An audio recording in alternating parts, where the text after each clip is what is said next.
All right, the time is 5 p.m. I'm going to call this meeting to order. Could I get a roll call, please? Christy? Present. Dana? Present. Dan? Present. Eric? Present. James? Present. Thank you. Could I get a motion to approve the absences, please? Do we technically have absences? I mean, yeah, okay. Yeah. I'll move to approve the absence of Andrew Grayson. Seconded. All those in favor? Aye. Aye. All right. Luis, would you mind reading the disclaimer, please?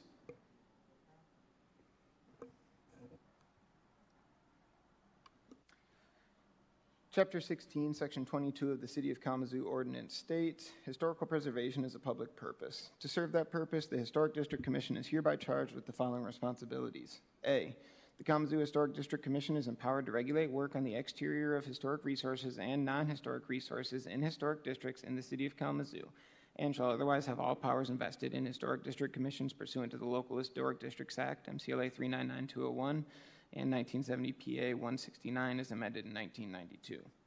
B, to regulate work on resources which, by city ordinance, are historic or non-historic resources located within local historic districts, including but not limited to the moving of any structure into or out of, or the building of any structure in an historic district. The following documents are available in the Community Planning and Economic Development Department located at 245 North Rose Street. These documents will help assist property owners in understanding their responsibilities of owning property in a local historic district. MCLA 399201, 1970 PA 169 is amended in 1992, which is the Michigan Local Historic District Act. The Code of Ordinances of the City of Kalamazoo, Michigan, particularly Chapter 16, which deals with historic districts. Secretary of the Interior Standards for Rehabilitation and Guidelines for Rehabilitating Historic Buildings, 1990. Standards and Guidelines for Kalamazoo Historic Districts and Maps of Kalamazoo Local Historic Districts. These documents and maps are also available on the City of Kalamazoo website at www.kalamazoocity.org/historic preservation. Thank you, Luis. Do we have any additions to the agenda tonight? I do not know. Okay. Any guests that need to be introduced? Any public comments on non-agenda items? Looks like no. Okay. Could I get a motion to adopt the formal agenda, please? So moved. Seconded. All those in favor? Aye. Aye. All right. And then could I get a motion to approve the minutes, please? So moved. Seconded. Thank you. All of those in favor? Aye. Aye. All right. Do you have any new business at all? Oh. Okay. Then I guess let's move on to the applicants. The first one is 1014 Davis.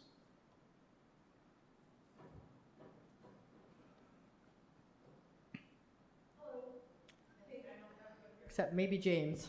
Aye. Hi. Hey. So this is a house we've lived in since August 1st, 2000, and we're getting some work done. We're finally replacing the nasty vinyl windows with real wood windows, so that's part of the application. And the other is to remove and side over a window that we do not use and in fact are afraid to open because it is so deteriorated we're not sure it would ever close again. That's on the back of the house, and you've got the pictures and everything in your packets, so you know what I'm talking about. We have plenty of 1910 cedar shingles that match our house that we got from Christie's house. Oh, with approval. We didn't just yank them off the side of the house. So we will just want to side over it so there will be nothing there. That part of the house was originally a garage, and I believe that was probably the back door that led to the yard. They made it into a window, and we just don't need it. So that's my, and we're going to, the lower right photo is where we had a deck that was attached to the house, and the cedar shingles that were under it had deteriorated very badly. They were just powder and shreds. So again, we want to put new matching materials in that position. So that's it, not a real complex project. Yeah, thank you for that. Does anyone have any questions? So are they new windows, or are they? Oh, they're wooden, yeah. Weather Underground is Window Underground is making them for me. Oh, cool. So, Great. yep. Yeah, thanks. If there are no questions, does I had anyone? Oh, you just have- a quick oh, sorry. question, just to clarify. The shingles, the cedar shakes, those are just to replace ones that have failed? But Correct. You're not removing a window, you're just replacing it with an appropriate wooden one? Oh, in the dining room windows, the pair, yes. Yes, okay. Yes, correct. Okay. Correct. No, we're just re-siding, putting new century-old siding underneath. Yes, okay, thank you. And you're gonna be siding over the vinyl window that you're removing though, correct? Correct, Yes. correct. Yep. It'll disappear, it'll be gone. Yep.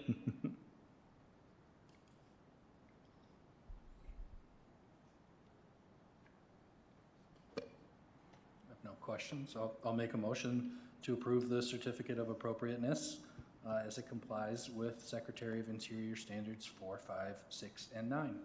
I will second. Thank you for that. Casey, could we get a roll call vote, please? Dana? Yes. Christie? Yes, Ann?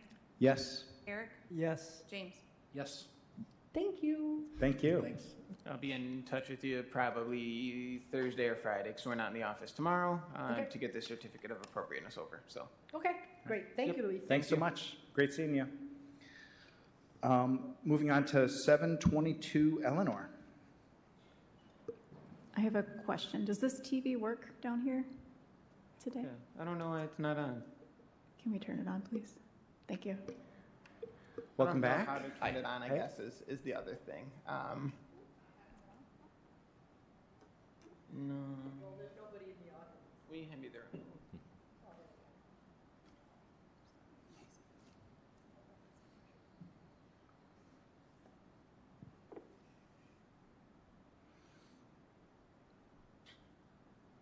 That doesn't seem to be working. It's not a big deal. If they were Yeah. referencing pictures, I wanted to understand correctly. Okay. Thanks. Well, welcome back, and what do you have to share with us? I believe that you already have the documentation that, again, the second builder, an actual restoration builder, Yeah. had pretty much stated what the first builder had stated. So I'm here to request that the building, you allow me to tear the building down. Great.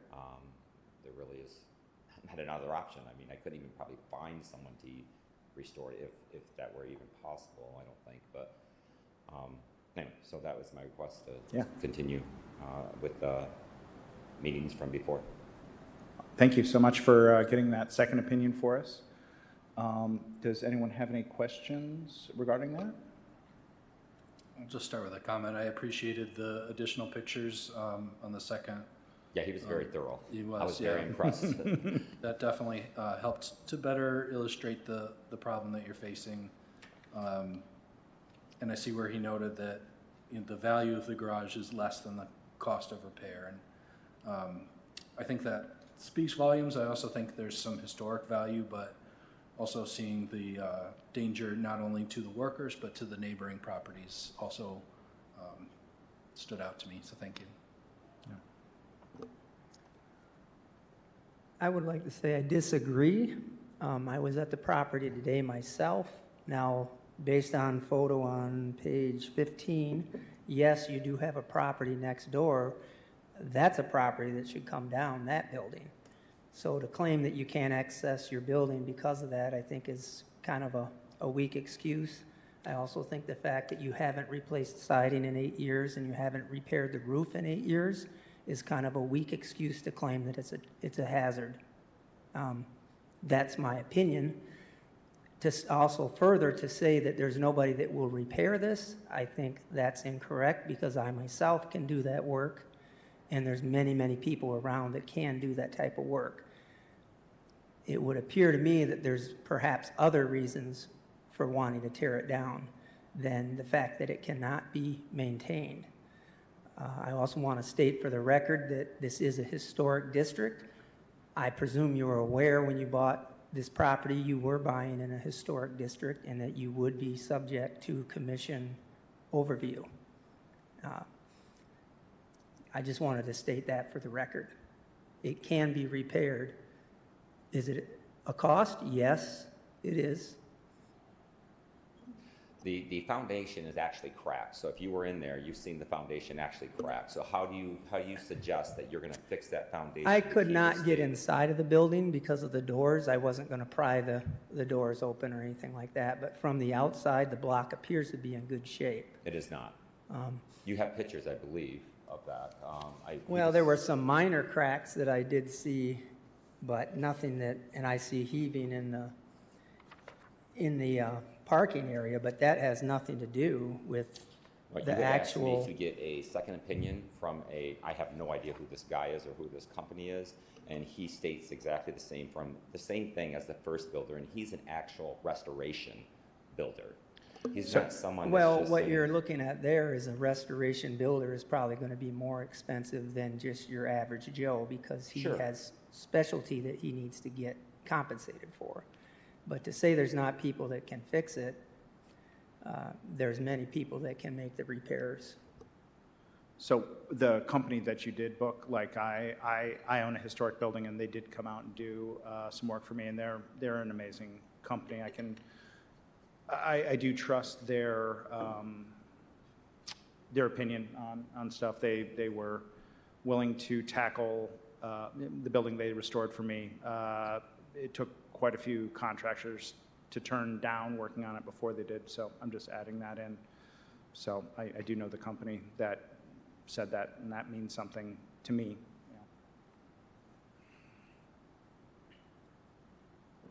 I guess I have a question for Luis, and I hope it's not a bad question to ask, but when does something become demolition by neglect? And only answer as you're comfortable. I understand that's a big question. Yeah, and I guess I would want to pull up the section of the code just to completely read it through and look at it. I think that we would start to be looking at more imminent danger, in my opinion, but I can pull it up to look at it. I can see why that question would certainly come up. I also think that when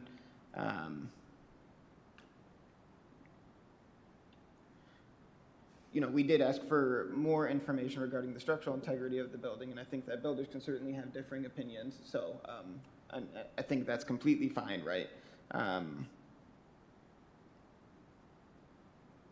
I guess let me look up the actual ordinance language, and I can answer that better for you. I mean, for him to state that we haven't done anything, we haven't painted the house in 8 years neither since we've owned it. We haven't done anything outside. We're in the process of doing that right now. So if that garage were, able to be taken care of in that aspect, you want me to paint it and throw up a couple boards? Sure, I'll do that. Am I restoring it? Yeah, I'm not gonna completely restore the garage. The water from the back garage that's thus far from it, all comes to that back side of that garage. Just keeps hitting it. You can't even I don't even know how you would explain to me how you would get a painter back there to even paint the back side of that garage or to even repair anything on the back side of that garage. You You're have 6 inches from it. You have a point there, but the structure that's on the back, I mean, have you talked to the neighbor? Maybe they'd be all too happy to have you help them take that down as part of the process. I mean, that building there is completely dilapidated, so I think Well, even the one on this side is starting if to you fall look apart. for problems, you can find problems. If you look for solutions, you can find solutions. I do want to just say that it would not be as simple too as just taking down the other building, because that would have to come back here as well, and I don't think that we can use that to leverage towards this case in any capacity.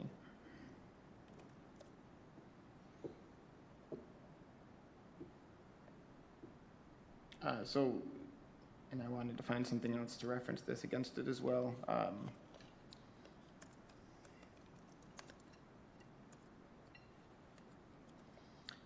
So the city ordinance states that upon finding by the commission that a historic resource within a local historic district or a proposed historic district subject to its review and approval is threatened with demolition by neglect, the commission may do either of the following. One, require the owner of the resource to repair all conditions contributing to demolition by neglect, or two, if the owner does not make necessary repairs within a reasonable time, the commission or its agents may enter the property and make such repairs as are necessary to prevent demolition by neglect. The cost of the work shall be charged to the owner and may be levied by the city as a special assessment against the property. The commission or its agents may enter the property for purposes of this section upon obtaining an order from the circuit court, which is obviously a bit of an extreme measure. It seems like we're a few years away from doing anything like that. That doesn't seem like, yeah. The definition that's provided in the enabling legislature, PA 169 of 1970, means neglect in maintaining, repairing, or securing a resource that results in deterioration of an exterior feature of the resource or the loss of structural integrity of the resource is demolition by neglect, as defined in the enabling legislature. Well, thank you for that. That just further solidifies my opinion on this, is that if my memory serves me, and maybe it's not, we could check the minutes, but you stated yourself that you have tried to do nothing since the 8 years when it was shored up, when it was secured. Is that correct? Because it was already secured up from the prior people that owned it. Well, what actually was a organization that owned it, I believe. And they secured it up at that time. There's the hole in the roof and the siding that's missing at the bottom where now wood is starting to rot and things like that. I have an opinion. I don't think it's going to change. Yeah, some of that was already there when we bought it. Uh-huh. Yeah. Yeah. So my point is, they didn't do anything neither, and you guys didn't make them do anything. But maybe because they were an organization, I don't know. But. And I think that Well, they weren't asking to tear it down, though. And that is the catalyst here in the situation, is that the request for demolition is what changes things. So the kind of thing that I always say is that I cannot compel folks to do work, I guess generally. We could look at demo by neglect, but let's just say in the majority of cases, I can't compel folks to do work. That would be other people within the city organization looking at blighted features of a property. But so it would not have been necessarily this body that was telling you that you need to repair the property. This body would just say, when you're going to do the repairs on the property, here's how they need to be executed. Or you have to ask for permission if you're going to deviate from the standards that are provided for the historic districts. We're basically not out there looking for projects to weigh in on, in short, and that's why the previous owner wasn't compelled to do anything on it. But the status changes when you ask to remove it, and then we have to figure out if that's what should be done. Sure.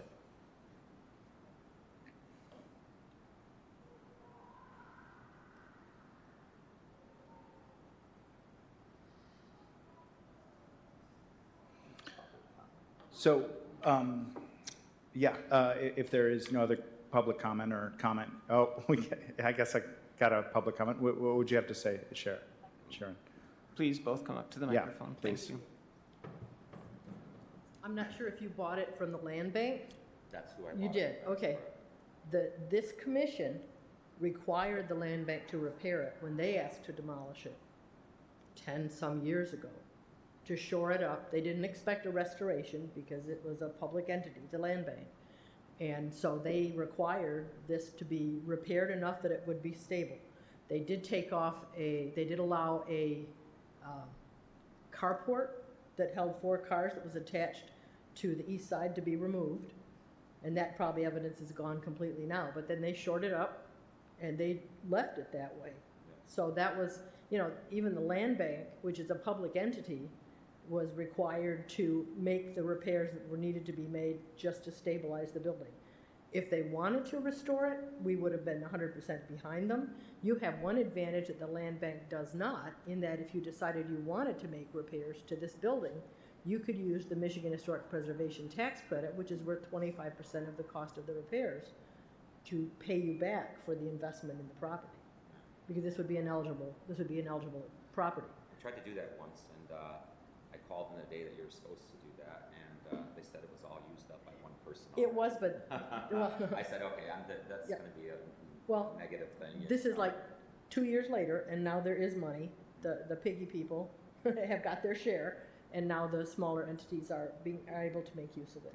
So that money is available again. I'm working on 3 different applications right now for people, so it can be done. So this is one advantage you have, that the land bank couldn't make use of that. It had not been reinstated, but also they're a nonprofit government entity. They can't use tax credits. So this is just speaking about the importance, it doesn't seem that important. It's just this old barn that's on the back. But this speaks to what this area was in the past. This is one of the remnants, one of the witnesses to the history of this area. And the more of these that we lose, the fewer that can talk about that kind of thing.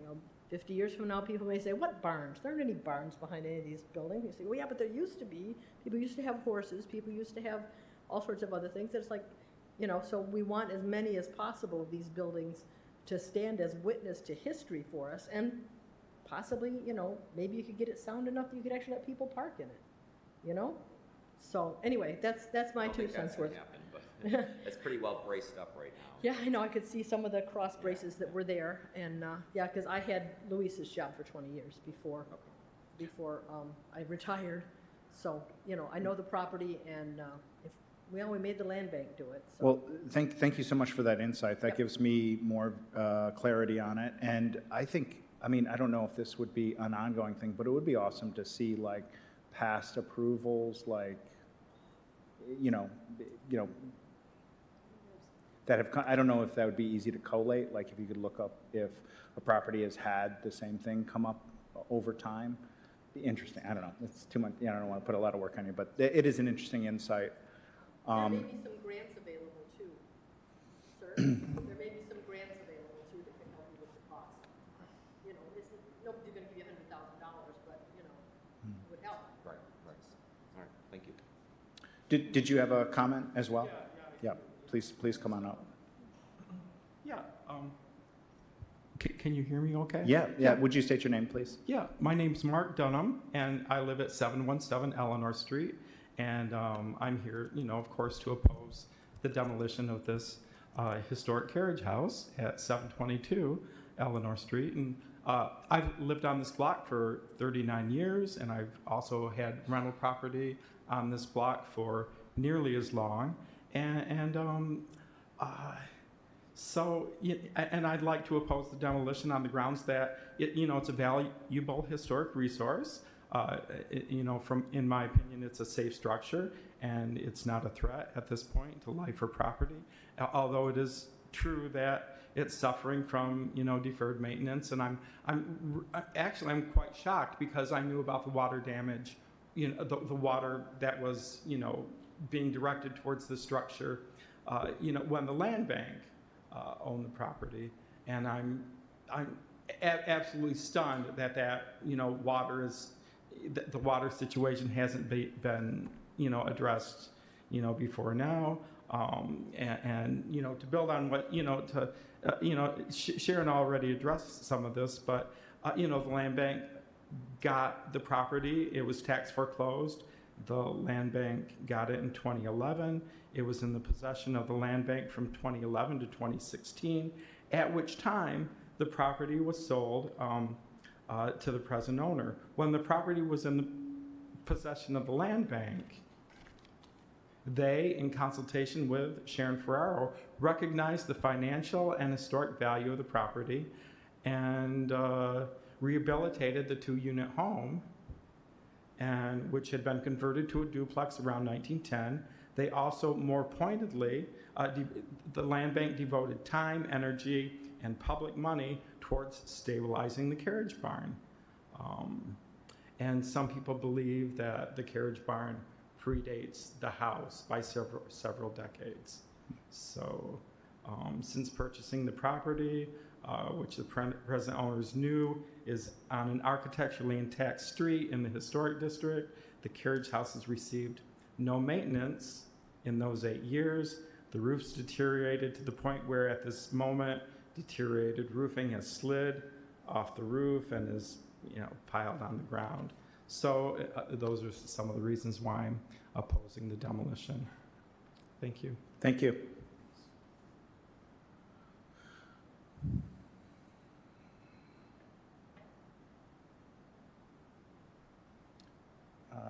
Does anyone else have any comments or questions? Or if not, want to make a motion?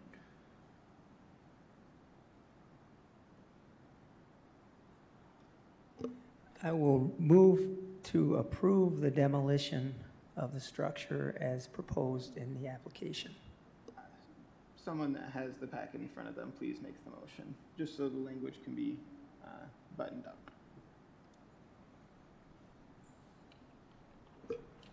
Okay.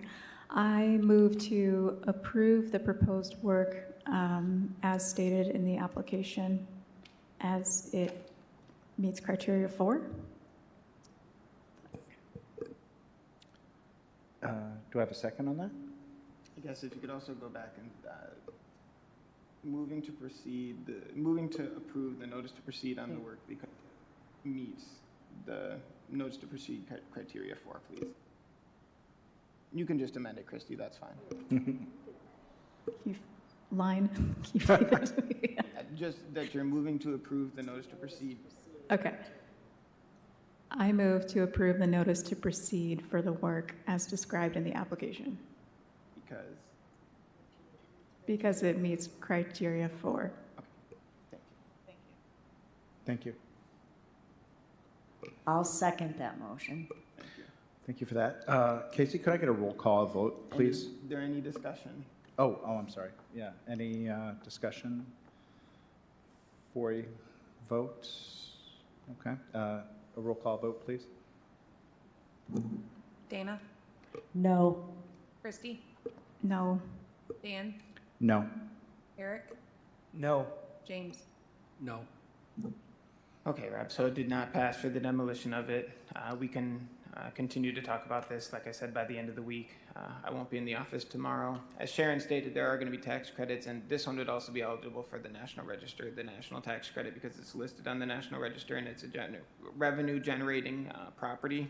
It's a 20% tax credit on your federal taxes. That doesn't have the same capping requirements as the state one does, so it takes away some of that stress of having to try to fight against the clock that the Michigan Historic Tax Credit presented to you when you tried to apply last time. I know that you fall into the category of small commercial, and I know that those credits were gone extremely quickly, the opening round, and I know that we did a big push to let people know about it the opening year, so it was a letdown for some folks when that was gone as quickly as it was.